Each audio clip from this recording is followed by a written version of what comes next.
हाँ जी, देखो अब तक हमने ये तो समझ लिया कि राजतंत्र क्या होता है। लेकिन अब एक सवाल आता है, आखिर राजतंत्र में ऐसी क्या कमी थी कि पूरी दुनिया ने धीरे-धीरे राजतंत्र को छोड़कर लोकतंत्र को अपनाना शुरू कर दिया? देखो राजतंत्र कोई 1-2 साल चलने वाली व्यवस्था तो थी नहीं, ये व्यवस्था हज़ारों सालों तक चली आ रही थी। अगर आप इतिहास उठाकर देखोगे, तो सिर्फ भारत में ही नहीं, बल्कि दुनिया के ज़्यादातर देशों में राजतंत्र ही हुआ करता था। मतलब आज जैसे लोकतंत्र है, वैसे ही पहले उस समय लगभग हर देश में किसी न किसी राजा का शासन हुआ करता था। अगर भारत की बात करें, तो कभी मौर्य राजाओं ने शासन किया, कभी भारत में गुप्त राजाओं ने शासन किया, दक्षिण भारत में चोल शासकों ने शासन किया, कई इलाकों में राजपूत राजाओं ने भी शासन किया और बाद में मुगल शासकों ने भी लंबे समय तक शासन किया। यानी राजा बदलते रहे, राजवंश बदलते रहे, लेकिन शासन का तरीका ज़्यादातर एक ही रहा और वो शासन का तरीका था राजतंत्र, यानी कि मोनार्की सिस्टम। यहाँ तक कि जब हमारा देश 1947 में आज़ाद हुआ था, तभी भारत में लगभग 565 देशी रियासतें यानी कि प्रिंसली स्टेट्स थे। कहीं राजा शासन कर रहे थे, कहीं महाराजा, तो कहीं नवाब शासन कर रहे थे। यानी हज़ारों सालों तक भारत में शासन का सबसे बड़ा तरीका एक ही रहा, वो था राजतंत्र यानी कि मोनार्की सिस्टम। अब यहाँ एक बात सोचो, अगर राजतंत्र इतना ही अच्छा था, तो फिर दुनिया ने उसे बदला ही क्यों? आखिर ऐसी क्या कमी थी, जिसकी वजह से लोगों ने कहा, अब हमें राजतंत्र नहीं, अब हमें लोकतंत्र चाहिए? देखो, राजतंत्र की सबसे बड़ी दिक्कत राजा खुद नहीं था, बल्कि राजतंत्र की सबसे बड़ी दिक्कत ये पूरी व्यवस्था ही थी। अब समझो कैसे? राजतंत्र में पूरे राज्य की सबसे बड़ी ताकत सिर्फ़ एक ही आदमी के पास होती थी और वो आदमी होता था राजा। अब ज़रा सोचो, अगर एक ही आदमी कानून भी बनाए, सरकार भी वही चलाए और अगर किसी का झगड़ा हो जाए, तो फैसला भी वही सुनाए, तो क्या होगा? यही तो राजतंत्र की सबसे बड़ी कमी थी। राजा खुद कानून बनाता था, फिर वही उन कानूनों को पूरे राज्य में लागू भी करवाता था और अगर किसी को न्याय चाहिए, तो आखिरी फैसला भी राजा खुद ही करता था। मतलब आज जो 3 अलग-अलग काम हैं, उस समय तीनों काम एक ही आदमी कर रहा था। अब सवाल है, ये 3 काम कौन-कौन से हैं? पहला काम है कानून बनाना, दूसरा काम है उन कानूनों को लागू करना और पूरा शासन चलाना और तीसरा काम है लोगों को न्याय देना। अब ज़रा सोचो, अगर ये तीनों ताकत एक ही आदमी को दे दी जाए, तो उसे रोकेगा कौन? तो उसे फिर कोई नहीं रोक पाएगा। धीरे-धीरे उसे लगने लगेगा कि सबसे बड़ा तो वो खुद ही है और उसे लगेगा कि अब मेरे आगे किसी की नहीं चलेगी। यहीं से वह निरंकुश बनने लगेगा। मतलब अब वह अपनी मर्ज़ी से डिसीज़न लेगा। अब यहाँ एक बात और समझ लो, हर राजा बुरा नहीं होता। बहुत से राजा ऐसे हुए हैं जिन्होंने अपनी जनता के लिए अच्छे काम किए। लेकिन अगर कभी कोई लालची, क्रूर या सिर्फ़ अपनी ताकत दिखाने वाला राजा आ गया, तो उसे रोकने वाला फिर कोई नहीं होगा।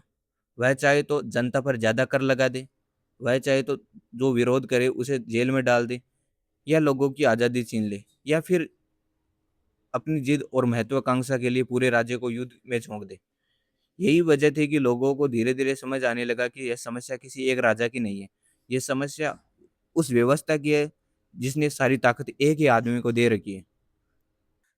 जब कानून बनाने की, कानूनों को लागू करने की और न्याय देने की तीनों ताकत एक ही व्यक्ति या फिर तीनों ताकत एक ही संस्था के पास हो, तो उसे फिर हम कहेंगे सेंट्रलाइज़ेशन ऑफ पावर या शक्तियों का केंद्रीकरण। अब सवाल आया, इसका हल क्या है फिर? यहीं पर फ्रांस के एक महान राजनीतिक विचारक आते हैं, मोंटेस्क्यू। मोंटेस्क्यू का जन्म 1689 में फ्रांस में हुआ।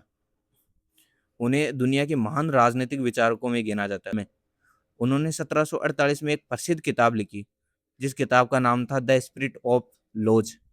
हिंदी में इसका अर्थ है कानूनों की भावना। इसी किताब में उन्होंने शक्ति पृथक्करण का सिद्धांत दिया, यानी कि theory of separation of power दिया। अब देखो उन्होंने क्या कहा? उन्होंने कहा अगर लोकतंत्र को आप सच में सफल बनाना चाहते हैं या फिर लोगों की आज़ादी को सुरक्षित रखना चाहते हैं, तो शासन की सारी ताकत एक ही आदमी को मत दो, आप शक्तियों को बाँट दो। एक संस्था को सिर्फ कानून बनाने की शक्ति दो, दूसरी संस्था को उन कानूनों को लागू करने की शक्ति दो और तीसरी संस्था को लोगों को न्याय देने के लिए शक्ति दो। लेकिन उन्होंने एक और ज़रूरी बात कही। उन्होंने कहा सिर्फ काम बाँट देने से काम नहीं चलेगा। हर संस्था पर दूसरी संस्था की नज़र भी होनी चाहिए, ताकि अगर कोई संस्था अपनी ताकत का गलत इस्तेमाल करने लगे, तो दूसरी संस्था उसे रोक सके। इसी बात को मोंटेस्क्यू ने एक लाइन में कहा, power should be a check on power, यानी एक शक्ति पर दूसरी शक्ति का नियंत्रण होना जरूरी है। आज हम दुनिया के लगभग सभी लोकतांत्रिक देशों में इसी सोच के आधार पर शासन को 3 हिस्सों में बाँटा हुआ देखते हैं। पहला विधायिका, दूसरा कार्यपालिका और तीसरा न्यायपालिका। अब तक हमने मोंटेस्क्यू का शक्ति पृथक्करण का सिद्धांत समझा, लेकिन अब एक सवाल है, क्या भारत में भी ये सिद्धांत बिल्कुल उसी तरह लागू है जैसे मोंटेस्क्यू ने बताया था? तो इसका जवाब है नहीं। भारत में शक्ति पृथक्करण का सिद्धांत लागू तो है, लेकिन पूरी तरह नहीं। अब सवाल है, ऐसा क्यों? देखो, भारत ने संसदीय शासन व्यवस्था अपनाई है। इस व्यवस्था में कार्यपालिका विधायिका से ही निकलती है। मतलब साफ है, जो व्यक्ति मंत्री बनता है उसे पहले संसद का सदस्य होना पड़ता है, या फिर मंत्री बनने के बाद तय समय के अंदर संसद का सदस्य बनना पड़ता है। यानी हमारे यहाँ विधायिका और कार्यपालिका एक दूसरे से पूरी तरह अलग नहीं है, दोनों के बीच आपस में जुड़ाव है। लेकिन इसका मतलब ये बिल्कुल नहीं है कि दोनों एक ही संस्था बन जाती है। दोनों के काम अलग अलग हैं, बस दोनों के बीच पूरा अलगाव नहीं है। सवाल और आता है, तो क्या भारत में शक्ति पृथक्करण सिर्फ नाम मात्र का है?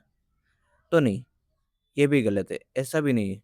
भारत में न्यायपालिका को काफ़ी हद तक स्वतंत्र रखा गया है, ताकि अगर सरकार या संसद संविधान के खिलाफ कोई काम करे, तो न्यायपालिका उसे रोक सके। यानी भारत में शक्ति पृथक्करण है, लेकिन पूर्णतः नहीं है। इसे आंशिक या पार्शियल माना जा सकता है। अब जरा अमेरिका की बात करते हैं। अमेरिका ने अध्यक्षात्मक शासन व्यवस्था अपनाई है, यानी कि प्रेसिडेंशियल सिस्टम अपनाया है। यहाँ की व्यवस्था थोड़ी अलग है। वहाँ राष्ट्रपति अलग होता है और संसद अलग होती है। राष्ट्रपति संसद का सदस्य नहीं होता है, और संसद का सदस्य राष्ट्रपति या मंत्री नहीं बन सकता है। यानी विधायिका, कार्यपालिका और न्यायपालिका तीनों एक दूसरे से काफ़ी हद तक अलग रहती है। इसलिए कहा जाता है कि अमेरिका में शक्ति पृथक्करण का सिद्धांत भारत की तुलना में ज़्यादा स्पष्ट दिखाई देता है, या ज़्यादा क्लियर तरीके से दिखाई देता है। तो अगर परीक्षा में कभी आपसे पूछा जाए कि भारत और अमेरिका में शक्ति पृथक्करण के सिद्धांत में क्या अंतर है, तो बस 2 बात याद रखनी है। पहली बात ये है कि भारत में संसदीय शासन व्यवस्था है, इसलिए यहाँ विधायिका और कार्यपालिका के बीच पूरा अलगाव नहीं है। दूसरी बात ये, अमेरिका में अध्यक्षात्मक शासन व्यवस्था है, इसलिए वहाँ विधायिका, कार्यपालिका और न्यायपालिका के बीच शक्ति पृथक्करण ज़्यादा स्पष्ट या क्लियर तरीके से दिखाई देता है। बस यही दोनों देशों के बीच सबसे बड़ा अंतर है। अब एक सवाल, अगर भारत में शक्ति पृथक्करण पूरी तरह लागू नहीं है, तो फिर कोई भी संस्था अपनी शक्ति का गलत इस्तेमाल न करे, इसके लिए क्या व्यवस्था बनाई गई है? यहीं पर आता है चेक्स एंड बैलेंसेस।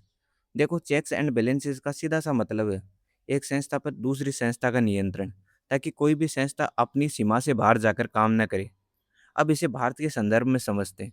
अगर संसद कोई ऐसा कानून बना दे तो संविधान के खिलाफ हो, तो सुप्रीम कोर्ट या हाई कोर्ट उसे असंवैधानिक घोषित कर सकते हैं। यानी न्यायपालिका विधायिका पर नियंत्रण रखती है। वहीं कार्यपालिका को भी संसद के प्रति जवाबदेह रहना पड़ता है। संसद उससे सवाल पूछ सकती है, उसके काम की समीक्षा कर सकती है, और ज़रूरत पड़ने पर उसे जवाब भी देना पड़ता है। यानी विधायिका कार्यपालिका पर भी नियंत्रण रखती है। इसी तरह तीनों संस्थाएं अपने अपने काम करती हैं और एक दूसरे पर नज़र भी रखती है। यही व्यवस्था चेक्स एंड बैलेंसेस कहलाती है। इसी वजह से लोकतंत्र में कोई भी संस्था पूरी तरह मनमानी नहीं कर सकती, और यही व्यवस्था लोकतंत्र को मजबूत बनाती है।